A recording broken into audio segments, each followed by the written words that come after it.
মন্দিয়া সমষ্টিত পুৰণি জনীয়া সমষ্টিৰ 16টাকৈ পঞ্চায়ত অন্তৰ্ভুক্ত হয়। বিগত 15 বছৰৰ পৰা বৰ্তমানলৈ জনীয়াৰ বিধায়ক হাফিজ ৰফিকুল ইছলাম। তিনিটা কাৰ্যকাল AIUDFৰ বিধায়ক হিচাপে সমষ্টি দখল কৰা ৰফিকুল ইছলামে সমষ্টিৰ উন্নয়নক কিদৰে গুৰুত্ব দিলে খতিয়ান দিলে জনীয়া সমষ্টিৰ ভোটাৰে। সমষ্টিটোৰ হৃদপিণ্ড কলগাছিয়াৰ বাবে বৃহৎ প্ৰত্যাহ্বান স্বৰূপ হৈ পৰিছে নেকি নদীৰ খহনীয়া। ইতিমধ্যে নৈপৰীয়া বহু পৰিয়াল খহনীয়াৰ প্ৰকোপত আন প্ৰান্তলৈ স্থানান্তৰ হৈছে। বিশ্ব বেংকৰ সহযোগত বেকী নৈৰ খহনীয়া ৰোধৰ বাবে বান্ধ নিৰ্মাণৰ সিদ্ধান্ত লৈছিল যদিও আজিলৈকে নহল সমস্যাৰ সমাধান, যাৰ বাবে শংকাত ভুগিব লগা হৈছে সমষ্টিৰ জনতা। এনেকুৱা কালৰূপ ধাৰণ কৰে মানুহ থকাটো দিগদাৰ হৈ যায় যে বহুত মানুহ ইতিমধ্যে চৰ অঞ্চলত গৈছে, ইফালে ভাঙে ইফালে উঠে। সেই চৰবিলাকত যাই পেলাই তিন পাতৰ বেৰ এনেকুৱা হেঙালি মাৰি পেলাই ৰখি আছে। এনেকুৱা মানে বাৰিষাৰ সময়ত এনেকুৱা পৰিস্থিতিৰ সৃষ্টি হয়। স্থানীয় বিধায়ক হিচাপে যিখিনি কৰিব লাগিছিলে সেইখিনি আমি নাপালোঁ। বিধায়কৰ চকুত নপৰে, সেইবিলাকে সেই বিধায়ক সিভাগে নাহে যে। গুৱাহাটীত থাকে নেকি? গুৱাহাটীতো থাকে, ঘৰতো আহি 1-2 ৰাতি থাকি সেই গুচি যায়। ইয়াত কাম বন নহয়, নদীৰ ওচৰতে মানে ভাঙি আছে, বছৰ বছৰ ভাঙি আছে। ইয়াৰ পৰা কমচে কম 100 ঘৰ উঠি গৈছে নদীত। কলগাছিয়াৰ গ্ৰামাঞ্চলৰ ৰাস্তা ঘাটৰ সমস্যা আজিও সমস্যাই হৈ আছে। বিধায়ক ৰফিকুল ইছলামৰ বাসগৃহলৈ যোৱা পথটোৰ বাদে অঞ্চলটোৰ অধিকাংশ পথত নাই এটা শিলগুটি। এই ৰাস্তাৰ কথা আমি কেইবাবাৰো উত্থাপন কৰিছোঁ আৰু সিহঁতে একচেপ্টো কৰিছে, কিন্তু কাম নহয়। কিন্তু কেইদিনমান আগতে আপোনাৰ 10-15 বছৰমান আগতে আধাৰশিলা স্থাপন কৰিছিলে, কিন্তু কাম উদ্বোধনী নকৰিলে। নৈপৰীয়া অঞ্চলৰ যিটো মেইন একমাত্ৰ ৰাস্তা যাতায়াত কৰা, এই ৰাস্তাখনৰ অৱস্থা আপোনালোকে যিহেতু আহিছে দেখিছেও, এটা শিলগুটি নাই, উখৰা মোখৰা হয়, কেনেকৈ আমি চলাচল কৰোঁ, কিন্তু বিধায়কৰ কোনো কাণসাৰে নাই। গতিকে এইবাৰ আমি উপযুক্ত সময়ত আমি উপযুক্ত বিচাৰটো দিম।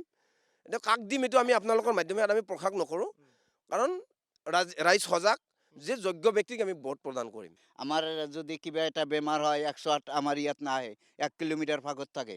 সেই তাত 108ৰ কাৰণে যাওঁতে যাওঁতে ৰোগীটো মৰি যায়। ইয়াৰ পৰা কিহত লৈ যায়?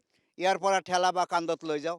ৰফিকুল ইছলামৰ সেইভাগে ৰাস্তাটো আহিছে, সেইটো পকা, তাৰপিছতে সেই ৰাস্তাটো বেয়া।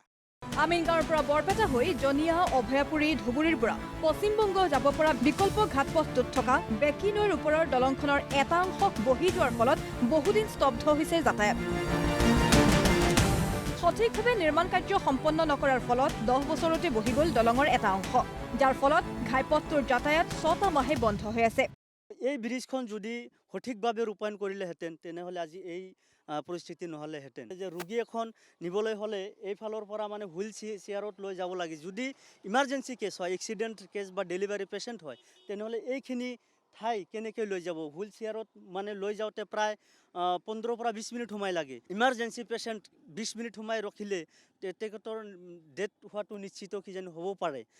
ৰফিকুল ইছলামে ৰাস্তা ঘাট নিৰ্মাণৰ নামত আধাৰশিলা স্থাপন কৰি সমষ্টিত দায়িত্ব সামৰাৰ উদাহৰণ বহুকেইটা। 2023 চনত আধাৰশিলা স্থাপন কৰা পথ আজিও নহ'ল পকীকৰণ। হাফিজ ৰফিকুল ইছলামক মাতিয়ে আছো ইয়াতে, কিন্তু নাহে। ভয় কৰে নেকি? ভয় কৰে। কিয়? কিয় মানে এতিয়া আমি এতিয়া চলিব পৰা অৱস্থাই নাই, মানুহে ওলাব নোৱাৰে। ধূলি নেকি? ধূলি মানে এইটো পাথৰ, আমি যদি এনে খোজকাঢ়ি ওলাও কাৰোবাৰ ভৰি নখ চখ ছিঙিয়ে যায় পাথৰত লাগি। এইটো ভোট বিচাৰিলে আহিলে খেদা খাব ইয়াতে। কিয়? খেদা খাব মানে এইটোতো ৰাজহুৱা কাম, ৰাইজৰ অসুবিধা কৰি থৈ দিছে। ৰাস্তাটো আধাৰশিলা কৰিলে, আধাৰশিলা কৰি কাৰণে ই কামেই নকৰিলে, তো ৰাইজে ইয়াক বিচাৰিব? নিবিচাৰে। কাম নকৰা মানুহক আপোনালোকক নালাগে? নালাগে আমাক। ৰাস্তাটো আধাৰশিলা স্থাপন কৰিলে, ৰাস্তাটো নবনালে? ৰাস্তাটো ৰোলাৰ চোলাৰ মাৰিছিল, তাৰপিছত বন্ধ হৈ গ'ল। সময়ত দলঙৰ মেৰামতিক গুৰুত্ব নিদিয়াৰ ফলত পূৰ্বৰ জনীয়া সমষ্টিৰ এইখন দলঙৰ পৰা পৰি এজন ব্যক্তিৰ থিতাতে মৃত্যু হৈছিল। মৃত্যুৰ পিছত ঘটনাস্থলীত উপস্থিত হৈ পৰিয়ালটোক 10,000 টকা প্ৰদান কৰি দলঙৰ মেৰামতিৰ বাবে কিমান অনুদান দিলে বিধায়কে, শুনক সমষ্টিবাসীৰ ভাষ্য। বিধায়কক আমি বহুত ৰিকুৱেষ্ট কৰিছোঁ, অহা নাই। এতিয়া মানুহজন ঢুকাৰ পিছত এই বিধায়কজন আহি পেলাই মানে অকণমান কিবা এটা পইচা মানে এই কিবা LED ফাণ্ড না কি কয় ইমান বুজি নাপাওঁ, এই 3 লাখ মান টকা দিছে। এইখিনিতো এই যাই দায়িত্ব লৈছে তেখেতৰ পকেটৰ পৰাই যাব নেকি? মই বেলেগ চিন্তা কৰিম। মোক এনেকুৱা বিধায়ক নালাগে। ইমান মানুহ এজন মৰাৰ পিছত আহি পেলাই যদি অলপ মেৰামতিৰ কাৰণে অলপ ভালকৈ যদি হেৰি কৰি নিদিয়ে, মানুহজন মৰাৰ পিছত মানে এতিয়া ইলেকশ্যন আহিছে, ভোটৰ কাৰণে আহিছে আৰু। ঘৰখনত কিবা সহায় সহযোগিতা কৰিছিল নে নাই? ঘৰখন এতিয়া মই যাতে জানাই কিন্তু বেলেগৰ তাতে শুনা পাওঁ গৈছিল সহায় মানে এতিয়া 10,000 টকা এটা দিছিল ল'ৰা ছোৱালী সৰু সৰু ল'ৰা ছোৱালী আছিল। বাঘবৰ সমষ্টি আজিও সমস্যা জৰ্জৰ। এইবাৰ মন্দিৰৰ পৰা টিকট বিচাৰি সমষ্টিত প্ৰচাৰ আৰম্ভ কৰিছে শ্বেৰমান আলী আহমেদে। বাঘবৰৰ উদাহৰণ দি জনিয়াত প্ৰচাৰ চলোৱা শ্বেৰমানক উদ্দেশ্যি সমষ্টিবাসীৰ ভাষ্য। তেওঁ আৰু ইয়াতে আৰু প্ৰচাৰ চলাই আছে যে আমি বহুত কৰিছোঁ, আমাৰ বাঘবৰৰ সমষ্টিত আমি বহুত উন্নয়ন কৰিছোঁ, গতিকে মই নতুনকৈ মন্দিৰত সোমাইছোঁ, মন্দিৰত সোমাই আমি চাওঁ কিমানখিনি কৰিব পাৰোঁ। কিন্তু ইতিমধ্যে দেখা পোৱা গৈছে যে তেওঁৰ আগৰ বাঘবৰৰ সমষ্টিৰ বহুত কাম বাকী। জৰাজীৰ্ণ কাঠৰ দলং, ৰাস্তা ঘাট এইবিলাক জৰাজীৰ্ণ হৈ আছে, এইবিলাক আমি দেখিবলৈ পাই আছোঁ। তেওঁ যিহেতু আগতে সেইখিনিয়ে কৰিব পৰা নাই, আমাৰ কাৰণে আৰু কি কৰিব।